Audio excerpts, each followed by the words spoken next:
দেখুন কেতু বর্তমানে আছে আপনাদের তৃতীয় কেতু, এবং নক্ষত্র রবির নক্ষত্রে আছে কেতু উত্তর ফাল্গুনিতে। কেতু কিন্তু প্রবেশ করবে পূর্ব ফাল্গুনী নক্ষত্রে। আমি বলে দিই যে কবে প্রবেশ করবে। বেসিক্যালি কেতু প্রবেশ করবে এই নক্ষত্রটিতে 2025-এর জুলাই মাসের 23 তারিখ। কতদিন থাকবে জানেন? 251 দিন, মানে 251 দিন, 8 মাস 8 দিন।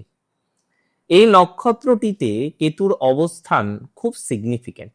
ইভেন টাইমিংটা দেখুন, 8 মাস 8 দিন, 8-8, তাই না? যদিও 251 দিন, সেখানেও আমরা 8 পাচ্ছি, যদিও it is not the number of Ketu, it is number of Saturn, that is 8। আর কেতুর 7, 8 8 16, 1 6 7, বাট সিগনিফিকেন্টলি মাসের সাথে দিন এভাবে আমরা ক্যালকুলেট করতে পারি না। ওভারঅল কেতু 8 মাস 8 দিন থাকছে, পূর্ব ফাল্গুনিতে থাকছে। পূর্ব ফাল্গুনি অত্যন্ত গুরুত্বপূর্ণ একটি নক্ষত্র।